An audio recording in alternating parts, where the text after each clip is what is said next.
is Aliu, the state chairman of Cattle Dealer Association of Imo State Commercial. Why we are here to see our leader, Sir Chief Uwazuruike, is to thank him for the magnanimous gift that he gave us. Those are 2 weeks ago when we have involved in one or the other. When we are attacked at Oba Junction, two people were killed, the driver and the caretaker, and 30 cows worth of 22 million were destroyed and cut off by the youth of people in Anambra State. He's the only person, after our cry, he's the only person who responds and even pledged 1 million naira to us and ask others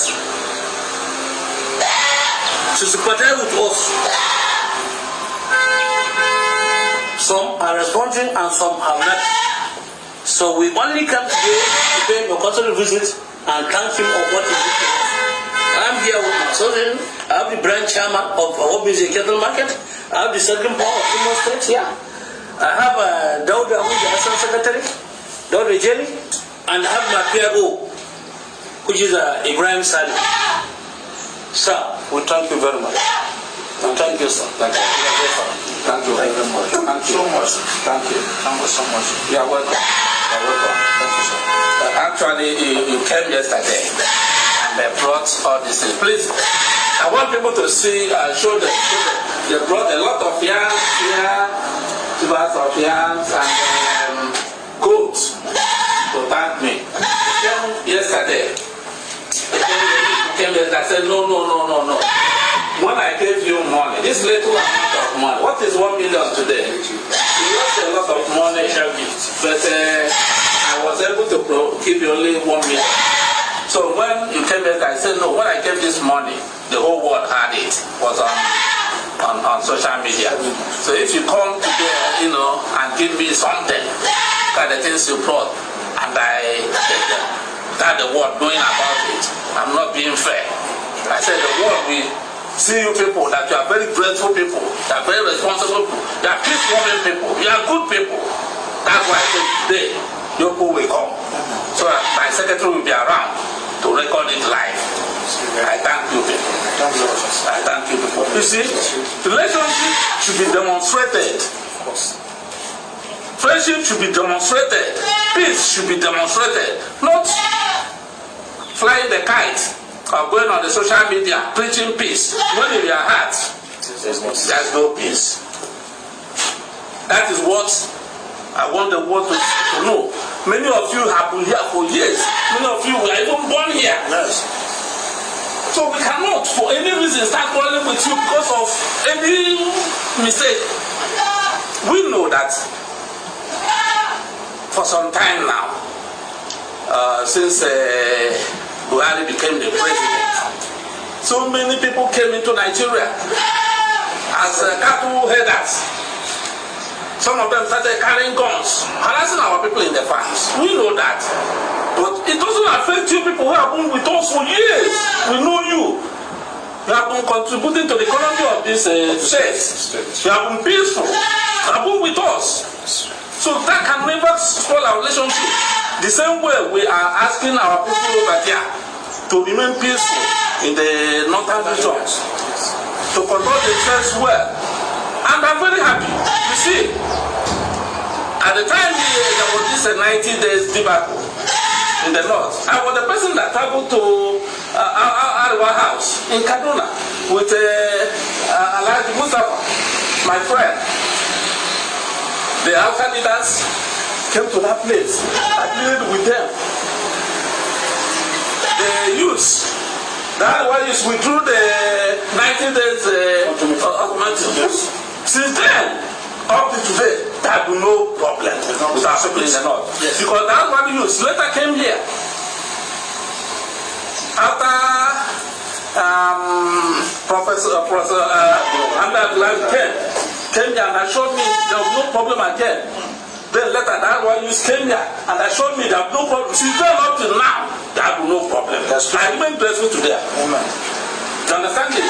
So I am very, very happy. Very, very happy. nothing will happen to you people. Now, peace has almost returned to you. And peace will return to the southeast. You understand it? I was a person, like I told you last time, that started the Biafra struggle. I didn't start it that people should start dying. It is a peaceful movement. 1999. We want to, if we go out, Nigeria will be there as our friends. You all of you can even have a dual citizenship. You have Biafran passport, you have Nigerian passport. Whichever one you like to use. If God helps us, but it's not something to do by force, or anybody can die about it. Yesterday, some governors were in Enugu.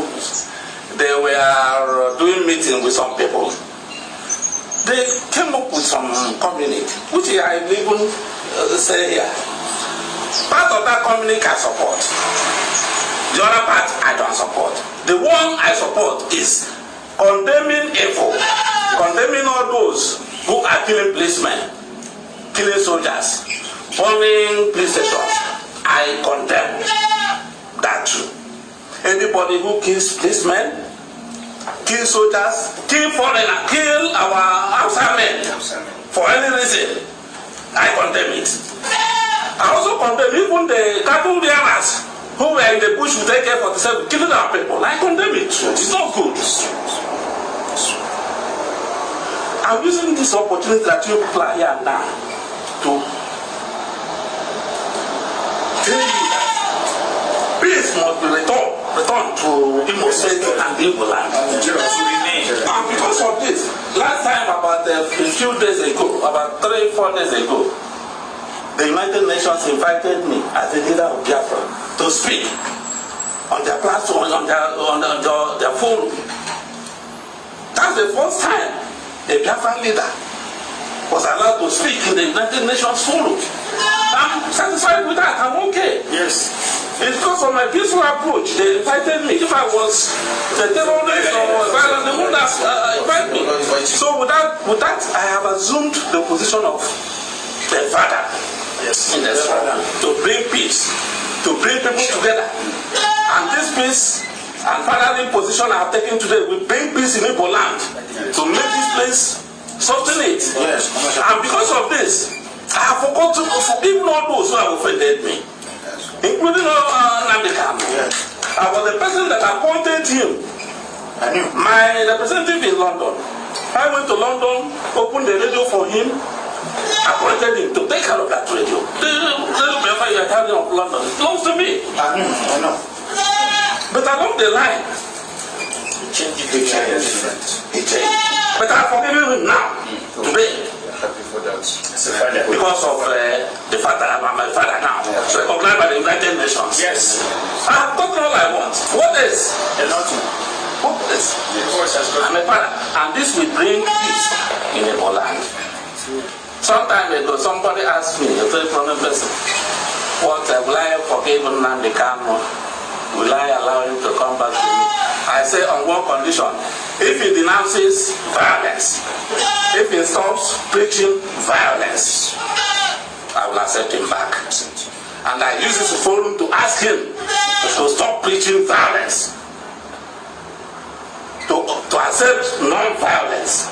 We have an organization called the Biafran de facto customary government. It's a peaceful organization.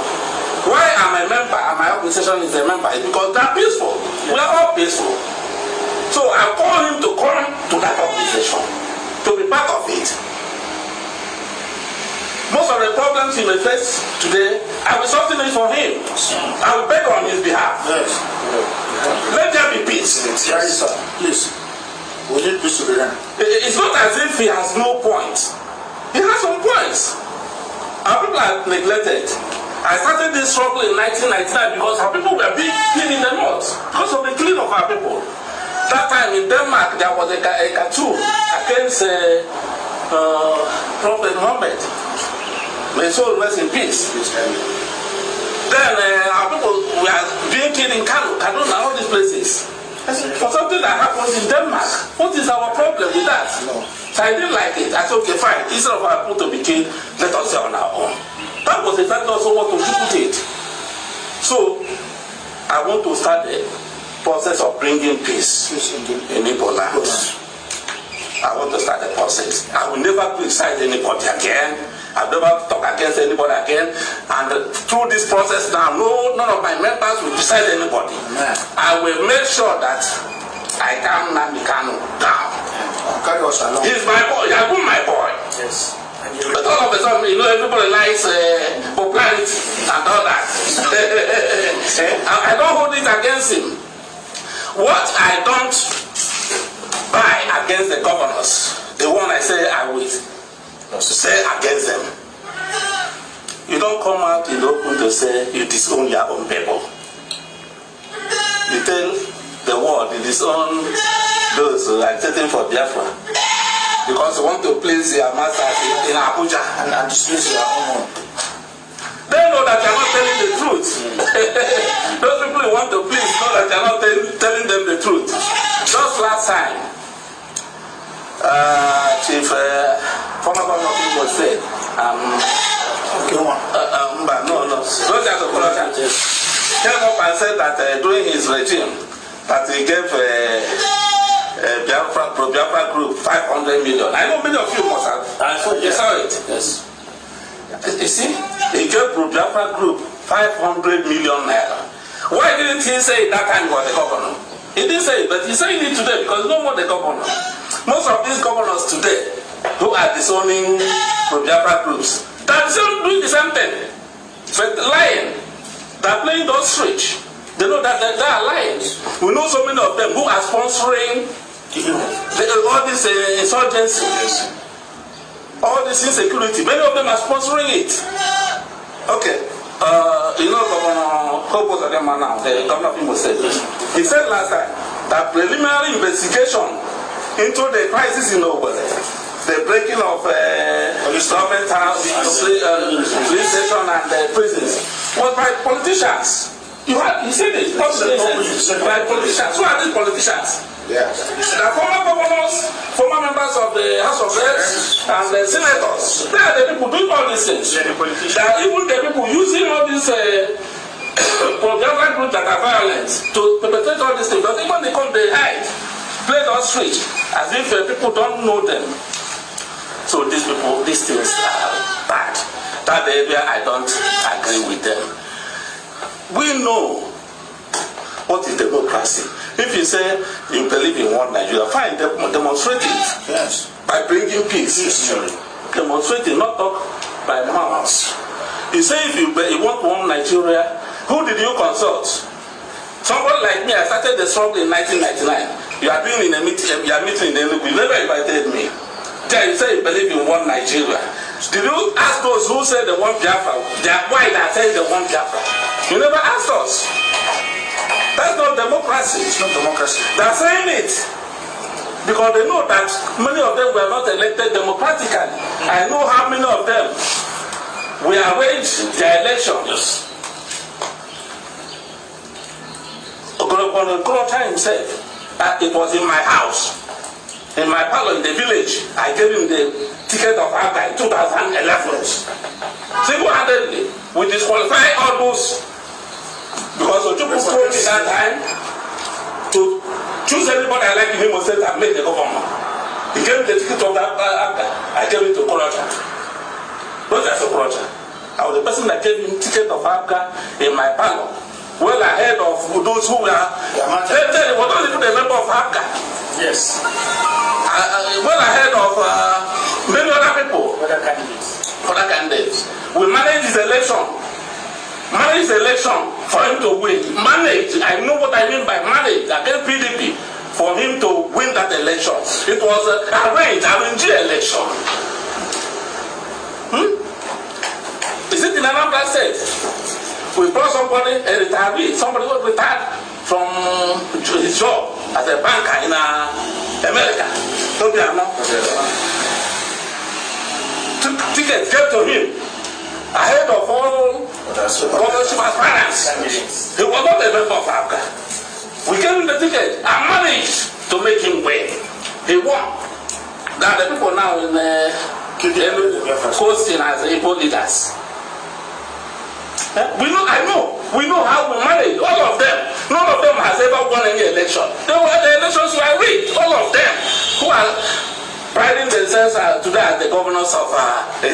is. They are all rigged elections. Not a single one of them won election in Southeast. I challenge them. So, and they know that people don't listen to them. Yes. I was the first person that introduced the sit at home in 2004, August. It was total. The reason that Obasanjo said that people, when BBC asked him what happened, that they are shops were closed everywhere, even in Lagos, he said the boss were doing New Yam Festival. I stopped it because I used it to try my popularity in Igbo land. I started with other programs. But Nnamdi Kanu continued, even develop more on it. Can any government, all of them join together, do it at home? Okay, let them take a date and tell people to stay at home. If they think they're popular in Igbo land and people are listening to them, nobody will listen to them. Because they're corrupt. They're corrupt and they're evil. Corrupt and evil. Okay, take for instance, how many of them have an audited account of the money they're receiving from Abuja? Allocation. Let them publish the allocation they are receiving and make it known to us. And tell us the ones that are collecting on behalf of local governments, how much they are giving the local governments. They cannot do it because they are corrupt. Look at the ones who call themselves senators, from even the deputy senate president. They were giving the contract to rehabilitate Enugu Port-Harcourt Expressway, Enugu Onitsha Expressway. They had the money, used the money to buy houses in Dubai, London, America, France, and everywhere, and private jets. We know all these things. But there are the people who gathered in Enugu yesterday to talk of Igbo leadership, to talk of one Nigeria. How many people have they employed? How many people have you used the money you are collecting from Abuja as allocation to create avenue for employment? Nobody. And scholarship of this. And scholarship, nothing. They are corrupt people. Ndoshi, thieves. But they come, they talk. So we shall not listen to this type of people. Now, last time I announced your account number. How many of them have paid money? Don't come up with one night. They can't. Since I went to the White House and made peace, how many of them have called me to say, Raf, thank you. On top of. Look at Rodas Okocha, I gave ticket to be governor. For 8 years he was governor, he never gave me 1 naira. Well, as I was saying, he gave one Biafra group 500 million. How much did he give that person who gave you ticket? 1 naira. I challenge you. This life, I'm saying it. If they called me for 8 years, that time I was living in works. Until I passed over here, it's over 10 years now I passed into this place. He had not been here. This somebody gave a ticket. So, peace must exist among us. Amen. And the peace must be real. Yes. Not fake. In the night, you go and instigate people to come and fight. In the day, you say, no. Must be real. Anything you want me to do for you, I will do for you. All these people, that's why I want Pro-Biafra groups to come together. If Pro-Biafra groups come together, these people will not be in government. We remove all of them. We have a standard Pro-Biafra group, Biafra de facto customary government. Nnamdi Kanu is the only person remaining from coming into that. He will come in. I'll bring him in. We have prominent people there, honorable people. Like his former deputy, so Pedro Peno, very prominent people. Yes. Yeah, all of us, we have our associations, but yeah, it's just like our own United Nations. You come there, we talk. On the basis of non-violence, that's the principle. So everybody will be there. I thank you, people again. Go home and sleep, close your eyes, nothing will happen to you. I bring peace. Not only in Owerri and Imo State, I bring peace again in Southeast as a father of the nation. Thank you very much. Please bring the color for them. We are so grateful. Chief Uwazuruike, the leader of Biafras in Igbo land, as a father of the Northern Forum today. We are so grave. And we even come here today to also show our concern and we thank you for your giving to us. Because if you did not want us to grow in this Southeast and Imo State, you will not invite us. And since we send a message across you, you run to us, you call us, you spoke to Igbo leaders, and they hear from you, and we must obey you also. And also we pray for peace for Igbo land, and peace for Nigeria, and peace for Biafra land. So we also show our concern. Anywhere you are going, just take us along. Some of us, we are here more than 20, 30 years. Some, they are born here. If they to chase us away, we don't know where to be going. And we pray that they cannot chase us away, and we cannot chase any. We cannot cause confusions in Igbo land, and we cannot cause confusion in the world. So we are here to thank you. Thank you. Thank you. Thank you.